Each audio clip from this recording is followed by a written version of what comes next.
Melissa's eyelids drooped as she squinted at the endless stretch of asphalt ahead. The monotonous hum of tires on pavement had long since faded into white noise, punctuated only by the occasional rattle from her beat-up Honda Civic.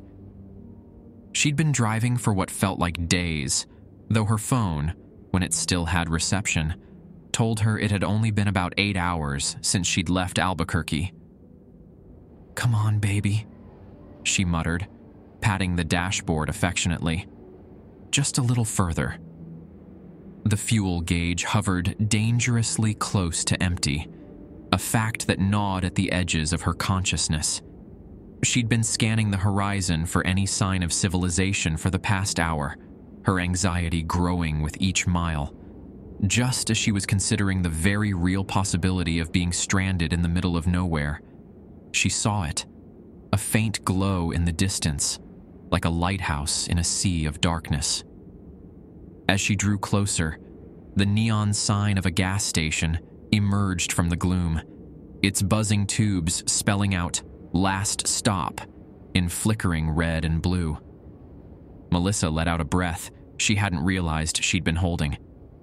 "Thank God," she whispered, easing off the accelerator as she approached. The gas station looked like it had been plucked straight out of the 1950s and dropped into the present day. A handful of pumps stood sentinel in the forecourt, their rounded edges and faded paint speaking of decades of service. Behind them, a low-slung building housed what appeared to be a small convenience store, its windows glowing with a sickly fluorescent light. As Melissa pulled up to the nearest pump, she noticed a sign taped to the window of the store. "Help wanted, night cashier. $17 per hour, immediate hire." Her heart skipped a beat. She was broke, had been for most of this ill-advised cross-country trip. She'd set out from New York with dreams of making it big as a photographer in LA.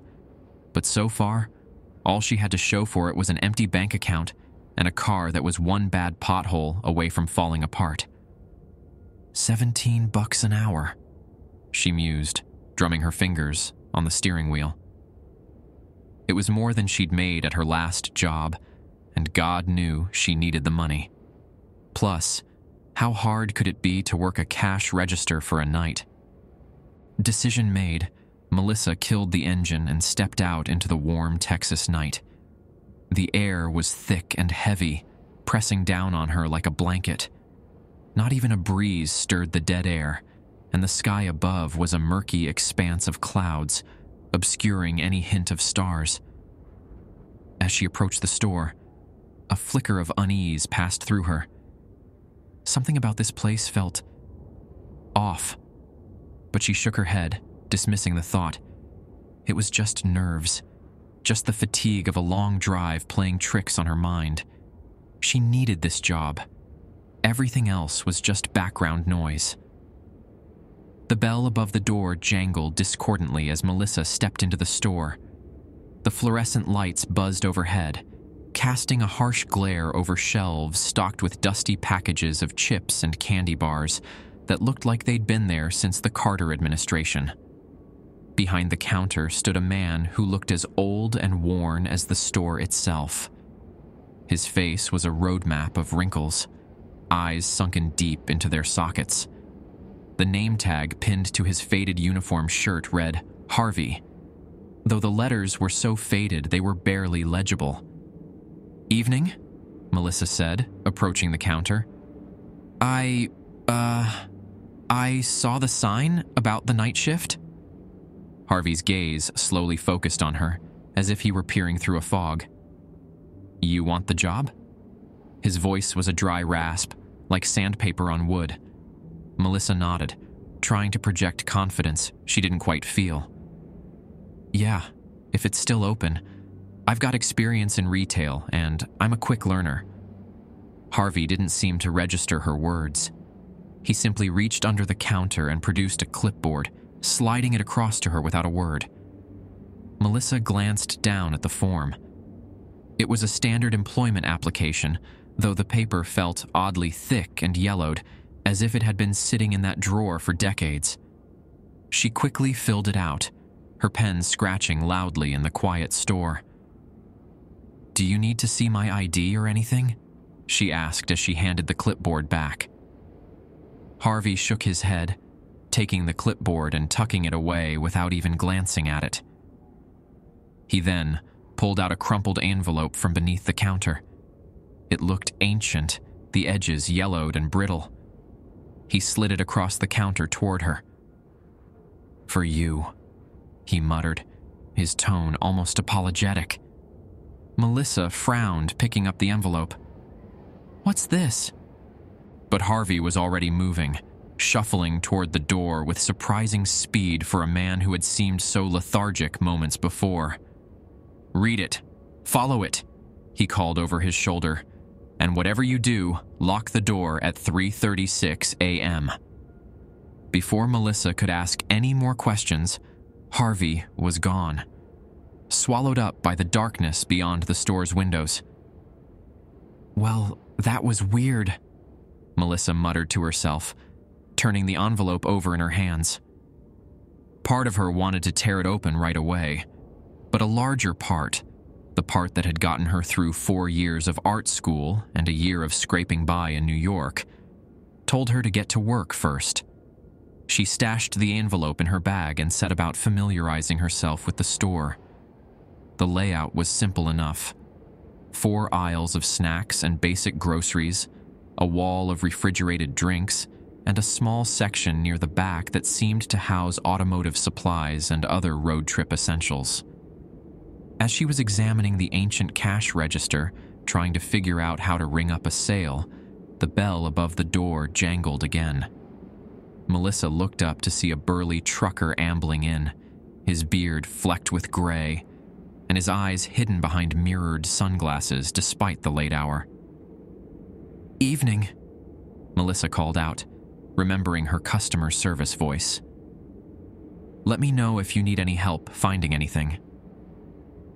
The trucker grunted in response, making his way to the drink coolers. As he browsed, Melissa couldn't shake the feeling that he was watching her, even though she couldn't see his eyes behind those glasses. She busied herself with straightening items on the counter, trying to ignore the prickle of unease crawling up her spine. Finally, the trucker approached the counter, placing a large coffee and a pack of beef jerky on the scratched surface. "This it?" Melissa asked, reaching for the items. The trucker nodded, then spoke in a voice like gravel. "You're new." It wasn't a question. Melissa forced a smile as she rang up the purchases. "Yeah, just started tonight. $12.55, please." As the trucker fished out his wallet, he leaned in slightly. "Word of advice, kid. Don't get too comfortable here. This stretch of road, it ain't like other places." Melissa's forced smile faltered. "What do you mean?" But the trucker was already turning away, grabbing his purchases.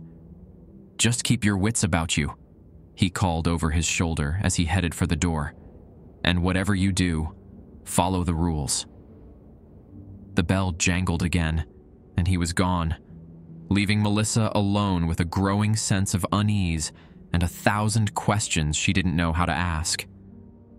With the store empty once more, Melissa's curiosity got the better of her. She pulled the envelope from her bag, turning it over in her hands. The paper felt odd, not quite like modern stock, more like the parchment she'd seen in museums. With a deep breath, she carefully opened it and pulled out a single folded sheet. As she unfolded it, her eyes widened. There, in neat, precise handwriting, were 9 rules. Rule 1. Do not make eye contact with customers wearing sunglasses, even at night. Rule 2. If you hear whistling, close the register drawer immediately and stand still until it stops. Rule 3. The bathroom door locks on its own after midnight. Do not attempt to enter after this time. Rule 4. If the phone rings between 2:10 a.m. and 2:17 a.m., do not answer it. Rule 5. At exactly 3:36 a.m., lock the front door. Do not open it for any reason until 3:37 a.m. Rule 6. If a customer asks for directions to the other side, tell them the station is closed and direct them back to the highway. Rule 7. If the power goes out, shine your flashlight toward pump 6 until the lights return. Rule 8. If you hear something tapping on the back door, do not acknowledge it. Rule 9. When your shift ends, leave immediately. Do not take anything with you that you didn't bring in. Melissa read the rules twice, then a third time, her frown deepening with each pass. Some of them seemed almost comically specific. Who locks a door for exactly 1 minute, hinting at things she didn't want to contemplate. This has got to be a joke, she muttered, but the tremor in her voice betrayed her uncertainty.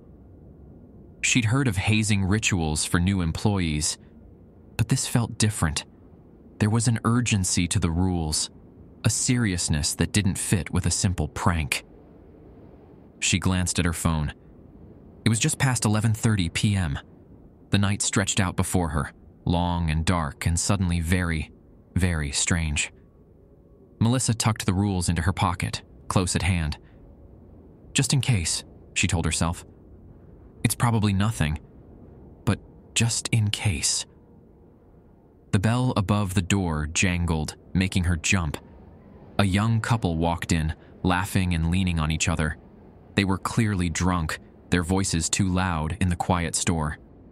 "Hey there," the guy called out, his words slightly slurred.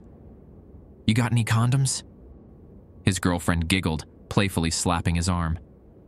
"Shut up, you idiot," she stage whispered. "Sorry about him," she said to Melissa. "We're just looking for some snacks." Melissa forced a smile, grateful for the distraction from her unsettling thoughts. "No problem. Snacks are in aisle 2. Let me know if you need anything else." As the couple stumbled toward the snack aisle, Melissa heard the guy mutter, "Man, this place is creepy as fuck. Let's hurry up and get out of here." She couldn't help but agree. The hours crawled by with agonizing slowness. Melissa found herself checking the clock obsessively, each minute feeling like an eternity. The couple had left long ago, giggling their way into the night, and since then, the store had been oppressively quiet. To pass the time, Melissa tried to strike up conversations with the few customers who wandered in. Most were truckers, bleary-eyed and taciturn, interested only in caffeine and a quick bathroom break. One, a middle-aged woman with hair dyed an improbable shade of red, lingered a bit longer. She leaned on the counter, coffee in hand, and fixed Melissa with a piercing stare. "You're new here, aren't you, honey?" she asked, her voice husky from years of cigarettes. Melissa nodded. "Yeah, just started tonight. Is it that obvious?" The woman chuckled, but there was no humor in it. "Oh, sweetie, everyone's new here at some point. It's just that most don't stay new for long." "What do you mean?" The woman took a long sip of her coffee, her eyes never leaving Melissa's face. "This stretch of road, it's not like other places. Things happen here that don't make sense. You'll see." Before Melissa could press for more information, the woman straightened up. "Well, I'd better get back on the road. Take care of yourself, honey. And remember, the rules are there for a reason." With that cryptic statement, she was gone, leaving Melissa alone with her thoughts and a growing sense of unease. As the night wore on, Melissa found herself jumping at every little sound. The hum of the refrigerators, the buzz of the fluorescent lights, even the occasional gust of wind outside, all seemed to take on a sinister quality in the oppressive silence of the store. She tried to distract herself by tidying up, straightening products on shelves and wiping down counters. But no matter how busy she kept her hands, Her mind kept drifting back to those 9 rules. At 11:55 p.m., Melissa found herself standing in front of the bathroom door, hand hovering over the knob. Rule number 3 echoed in her mind. The bathroom door locks on its own after midnight. Do not attempt to enter after this time. This is ridiculous, she muttered to herself. It's just a bathroom. But as the ancient clock on the wall ticked closer to midnight, she couldn't bring herself to open the door. What if it really did lock? What if something was waiting inside? The second hand swept past 12, and Melissa could have sworn she heard a faint click from the bathroom door. She yanked her hand back as if burned, heart pounding in her chest. It's fine, she told herself, voice shaky. You're just tired. You're letting your imagination run wild. But as she turned away from the bathroom, she couldn't shake the feeling that something was watching her from behind that closed door. It was just after 1 a.m. when Melissa heard it. A soft, tuneless whistle, drifting through the store like a ghost.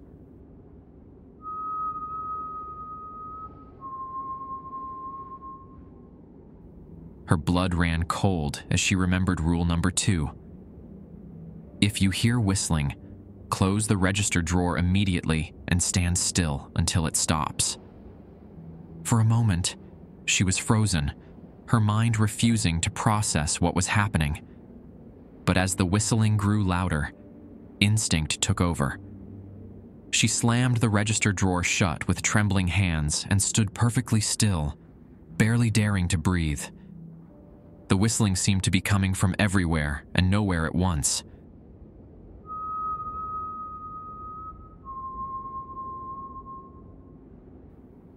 It circled the store, growing louder and then softer, as if whatever was making the sound was pacing the aisles. Melissa's heart pounded so hard, she was sure it would burst from her chest. Just when she thought she couldn't take it anymore, the whistling stopped as abruptly as it had begun. The sudden silence was almost worse, pressing down on her ears like a physical weight. Melissa remained still for several more minutes, afraid to move, afraid to even blink. Finally, when it became clear that the whistling wasn't going to resume, she let out a shaky breath. "What the fuck was that?" she whispered to herself, her voice sounding unnaturally loud in the quiet store. She wanted to laugh it off, to tell herself it was just the wind or her imagination playing tricks on her. But deep down, she knew better. Something had been in the store with her, something that wasn't supposed to be there. As she tried to calm her racing heart, Melissa's eyes fell on the envelope containing the rules. For the first time, she began to truly believe that they might be more than just a prank or a hazing ritual. She pulled out her phone, desperate for some connection to the outside world. But the no service message mocked her from the screen. She was alone here, truly alone, with only those 9 rules to guide her through the night. The next hour passed in tense silence.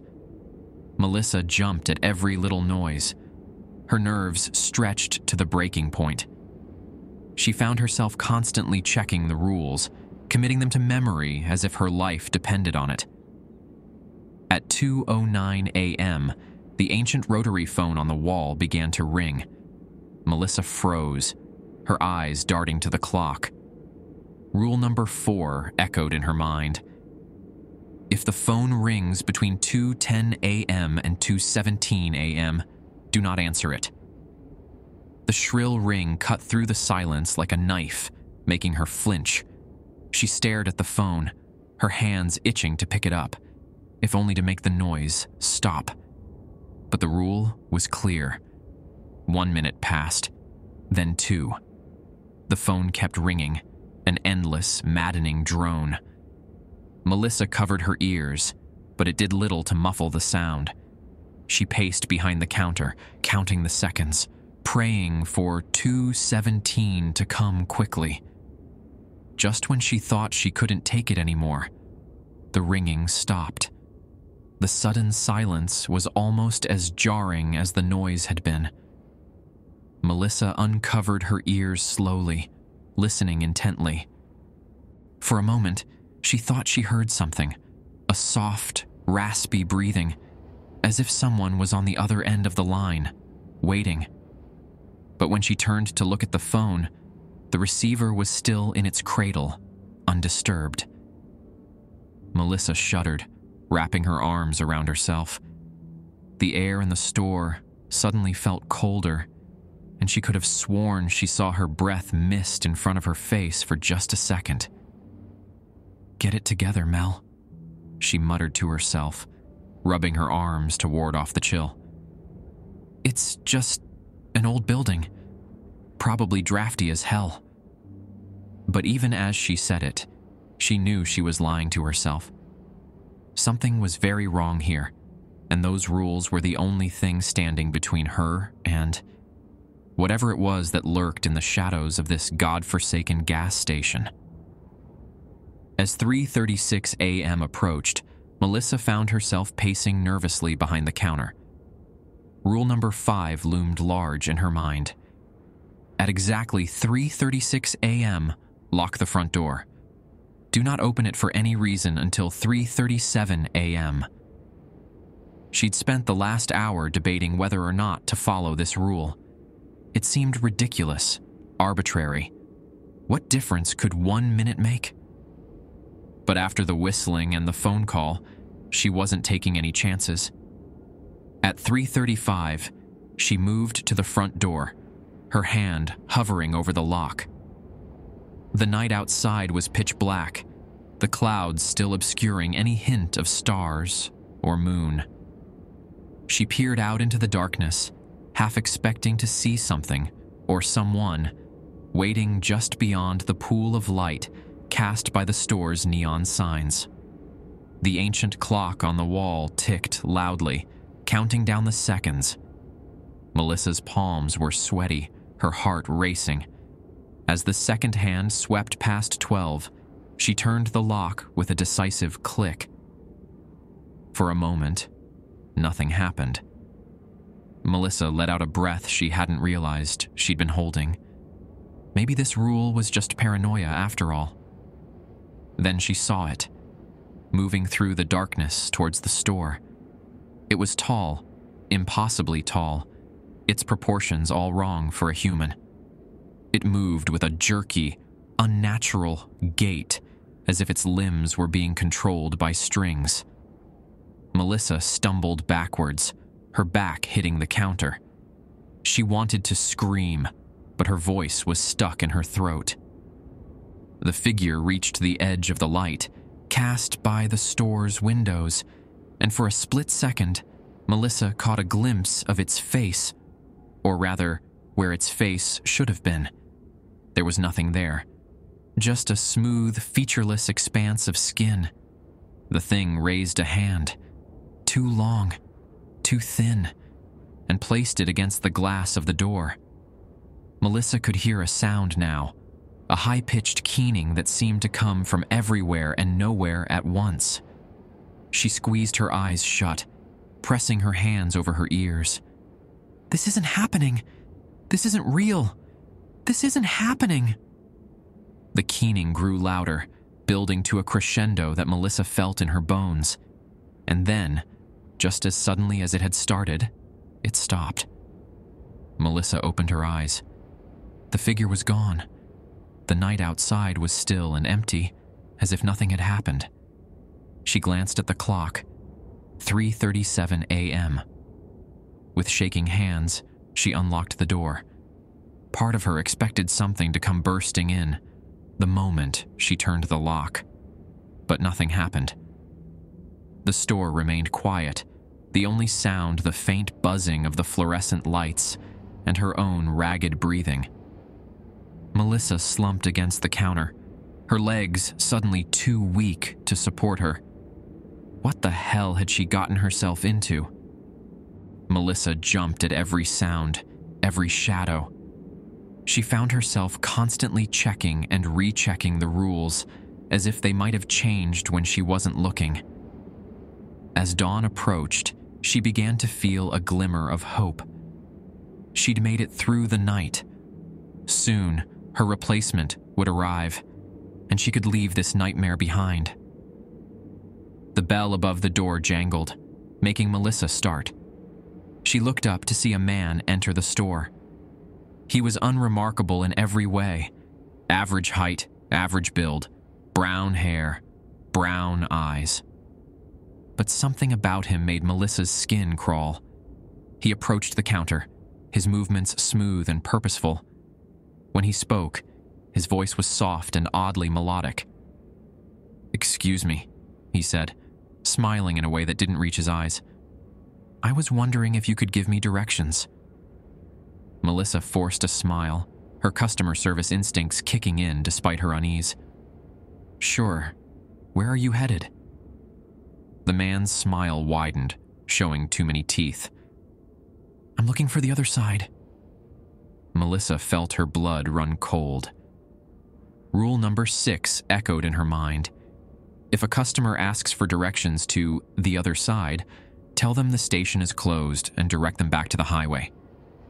She swallowed hard, her mouth suddenly dry.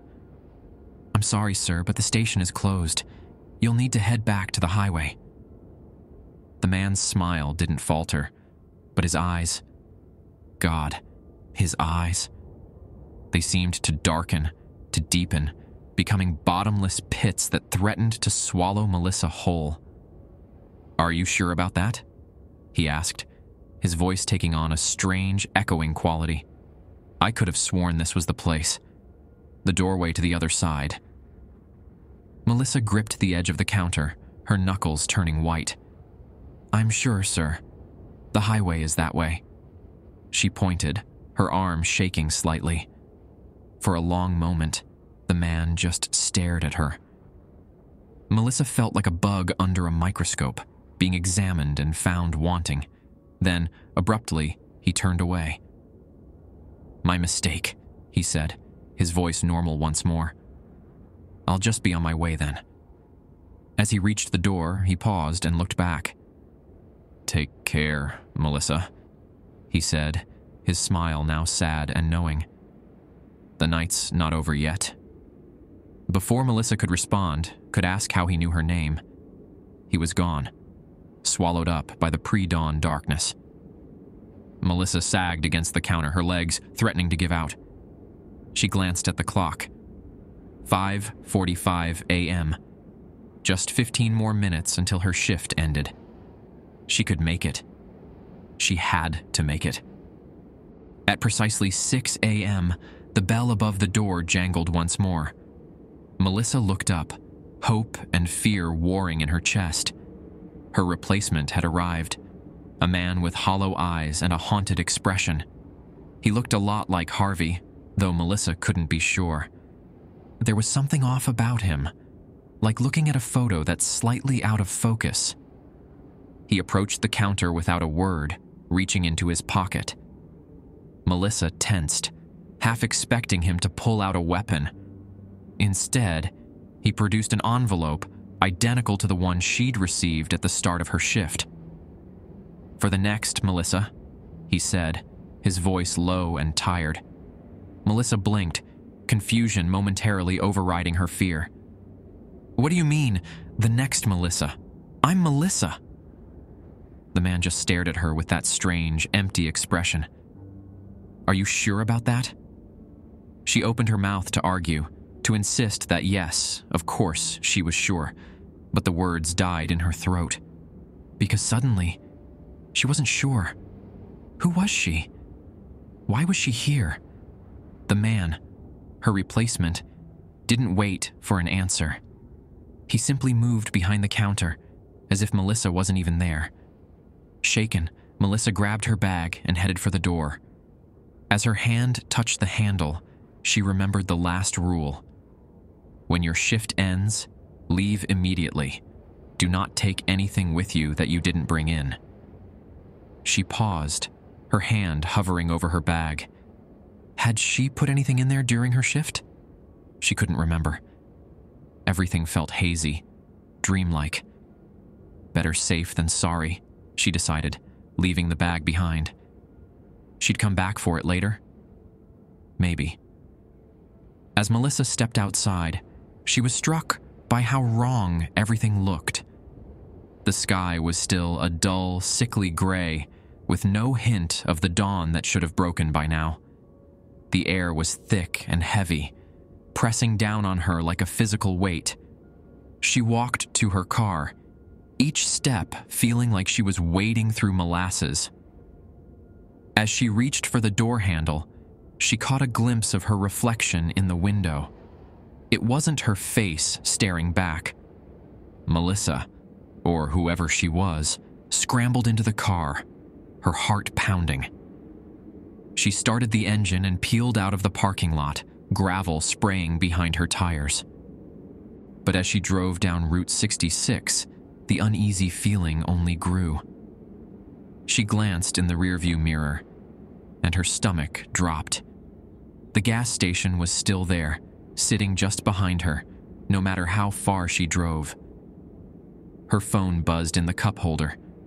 With trembling hands, she picked it up. The message was short, cold. Shift not yet complete. Return immediately.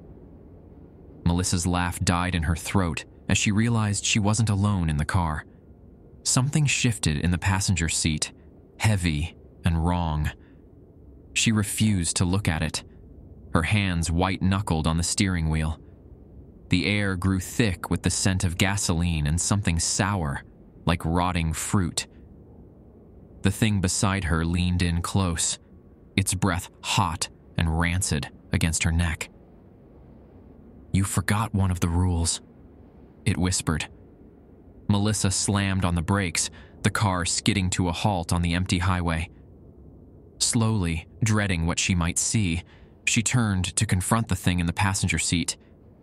But there was nothing there, just her own reflection in the window. Except it wasn't her. It was the man from the gas station, wearing her face.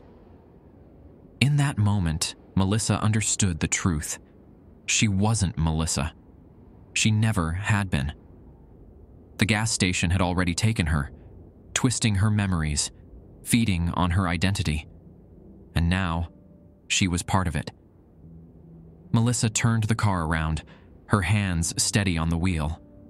The gas station welcomed her like an old friend, its neon signs cutting through the eternal twilight of Route 66. As she parked and walked back into the store, she felt a sense of rightness, of coming home. She moved behind the counter, smiling as the bell jangled, announcing a new customer. A young woman entered, looking tired and desperate. "Hi," she said, her voice uncertain. "I saw the sign about the night shift. Is it still available?" Melissa's smile widened. She reached under the counter and pulled out the envelope of rules. "Welcome," she said, sliding the envelope across the counter. "We've been waiting for you." The gas station shifted inside her, hungry for the next victim. And so, the cycle would begin again. As it always had, as it always would. On this lonely stretch of Route 66, where the night never truly ends.